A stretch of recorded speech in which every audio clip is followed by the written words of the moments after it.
একটা সময় ছিল যখন রাখাইনের পাহাড় জঙ্গলে শিশুদের হাসি, আজানের ধ্বনি আর ভোরবেলা হেঁটে চলা মানুষের কোলাহল ছিল রোহিঙ্গা জীবনের বাস্তবতা।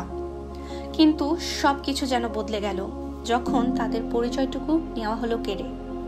তারা আজ নিজ দেশেই পরবাসী, আর পরবাসে এখন চিরস্থায়ী অনিশ্চয়তার নাম। রোহিঙ্গা সমস্যা বাংলাদেশে শুরু হয়েছিল আজ থেকে প্রায় ৩০ বছর আগে। বর্তমানে বাংলাদেশে অবস্থান করছে প্রায় ১০ লক্ষ মিয়ানমার জাতি। তাদের অবস্থানের ফলে বাংলাদেশের বিভিন্ন ক্ষেত্রে চাপ বেড়েছে, বিশেষ করে অর্থনীতি, পরিবেশ ও নিরাপত্তায়। এছাড়া অপরাধ প্রবণতাও আশঙ্কাজনক হারে বেড়ে চলেছে। আমি হাফসা আক্তার। আজকের আলোচনায় আমরা রোহিঙ্গা সংকটের ইতিহাস, বর্তমান অবস্থা ও ভবিষ্যৎ সম্ভাবনা নিয়ে বিস্তারিতভাবে জানব।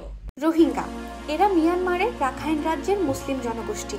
শত শত বছর ধরে সেখানে তাদের বসবাস, কিন্তু ১৯৬২ সালের সামরিক শাসনের পর থেকেই তাদের নাগরিকত্ব কেড়ে নেওয়ার প্রক্রিয়া শুরু হয়। ১৯৮২ সালে একটি আইন করে তাদের বিদেশি হিসেবে ঘোষণা করা হয়। এরপর থেকেই শুরু হয় নিপীড়নের চক্র। ১৯৭৮ সালে ড্রাগন কিং নামের সেনা অভিযানে হাজার হাজার রোহিঙ্গা বাংলাদেশে আশ্রয় নেয়। ১৯৯১ সালের ২.৫ লাখ রোহিঙ্গা পালিয়ে আসে কক্সবাজারে। তবে সবচেয়ে ভয়াবহ ও হৃদয় বিদারক ঘটনা ঘটে ২০১৭ সালের আগস্টে। মিয়ানমার সেনাবাহিনী আরসা হামলার অজুহাতে চালায় বর্বরতম নিধনযজ্ঞ। গ্রামে আগুন, গণধর্ষণ, হত্যা। মাত্র ৩ মাসে ৭,৪০,০০০ রোহিঙ্গা প্রাণ বাঁচাতে বাংলাদেশে এসে আশ্রয় নেয়। জাতিসংঘের UNHCR এর মতে বাংলাদেশ সরকার মানবিক দৃষ্টিকোণ থেকে প্রায় ১০ লাখ রোহিঙ্গাকে আশ্রয় দিয়ে বিশ্বের অন্যতম দীর্ঘস্থায়ী শরণার্থী সংকট মোকাবিলা করেছে। বর্তমানে ৯,৭২,১৪৬ জন রোহিঙ্গা কক্সবাজারের ৩৩টি ক্যাম্পে বসবাস করছে, আর প্রায় ৩৫,০০০ রোহিঙ্গাকে স্থানান্তর করা হয়েছে ভাসানচরে। রোহিঙ্গা সমস্যাকে আন্তর্জাতিক বিভিন্ন সংস্থা ও দেশগুলো বিভিন্ন দৃষ্টিকোণ থেকে দেখছে।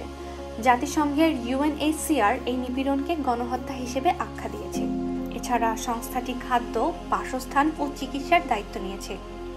রোহিঙ্গা সমস্যায় আন্তর্জাতিক আদালত যুদ্ধ অপরাধ তদন্ত করছে এবং আন্তর্জাতিক ন্যায় বিচার আদালতে মিয়ানমারের বিরুদ্ধে গণহত্যার মামলা চলছে। পাশাপাশি রোহিঙ্গা সমস্যাকে ঘিরে এশিয়া ও পশ্চিমা দেশগুলো বিভিন্ন আন্তর্জাতিক নিষেধাজ্ঞা জারি করেছে, বিশেষ করে মিয়ানমারের সামরিক বাহিনী এবং সরকার সংশ্লিষ্ট ব্যক্তিদের উপর। এছাড়া বিভিন্ন দেশগুলো বাংলাদেশকে আর্থিক সহযোগিতাও করছে, যেমন সুইডেন রোহিঙ্গা সহায়তায় $12.7 মিলিয়ন অনুদান দিয়েছে। এছাড়াও আন্তর্জাতিক NGO-গুলো যেমন অ্যামনেস্টি ইন্টারন্যাশনাল ও হিউম্যান রাইটস ওয়াচ মানবাধিকার লঙ্ঘনের তীব্র প্রতিবাদ জানিয়েছে। শুধু রোহিঙ্গারা আন্তর্জাতিক সহায়তা পাচ্ছে তা কিন্তু নয়। বাংলাদেশ সরকার শুরু থেকেই রোহিঙ্গাদের মানবিক সহায়তা দিয়ে আসছে এবং বারবার আন্তর্জাতিক সহযোগিতা ও নিরাপদ প্রত্যাবাসনের দাবি জানিয়ে আসছে। শুধু তাই নয়, ভাসানচরে রোহিঙ্গাদের আবাসন সুবিধা ও আইন শৃঙ্খলা রক্ষার জন্য নিরাপত্তা বাহিনী মোতায়েন করেছে। তবে সমস্যা শেষ এখানেই নয়। রোহিঙ্গারা আগমনের পর থেকে কক্সবাজারের উখিয়া ও টেকনাফ এলাকায় অপরাধ প্রবণতার হার দিন দিন বেড়ে চলেছে, বিশেষত মাদক ও অস্ত্র চোরাচালান, এমনকি মানব পাচার। স্থানীয়রা জানিয়েছেন এই পরিস্থিতিতে তাদের জীবনে ভয়াবহ নিরাপত্তাহীনতার সৃষ্টি হচ্ছে। ক্যাম্পের কারণে জ্বালানি, পানি, পরিবহন ও আবাসন ব্যবস্থায় ব্যাপক চাপ বেড়েছে। ২০০,০০০ হেক্টর বনভূমি ধ্বংস করে তৈরি করা এই ক্যাম্পের কারণে কৃষি জমির ক্ষতি হয়েছে, জীববৈচিত্র্য হারিয়েছে এবং পরিবেশের ভারসাম্যহীনতা তৈরি হয়েছে। মাদক, বিশেষ করে ইয়াবা পাচার কক্সবাজারে ব্যাপক হারে বেড়ে চলেছে, যার ফলে যুব সমাজের নৈতিক অবক্ষয় ও সহিংসতার আশঙ্কা বাড়ছে। বাংলাদেশ সরকার বারবার বলছে এই সংকটের সমাধান ছাড়া মিয়ানমারের স্থায়ী শান্তি সম্ভব নয়। ডক্টর মোহাম্মদ ইউনুস জাতিসংঘের মহাসচিব অ্যান্থনিও গুতেরেসের সাথে একটি সাক্ষাৎ করে আগামী সেপ্টেম্বরে একটি পৃথক অধিবেশনের আয়োজনের উদ্যোগ নিয়েছে এবং সম্মেলনের আয়োজক হিসেবে থাকবে মালয়েশিয়া ও ফিনল্যান্ড।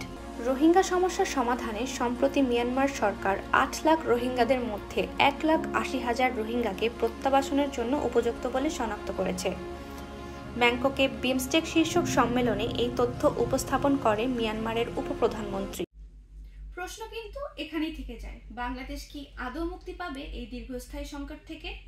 যদি 1,80,000 রোহিঙ্গা ফিরেও যায় তাদের দেশে, বাকি 8,20,000 রোহিঙ্গার ভবিষ্যৎ কি?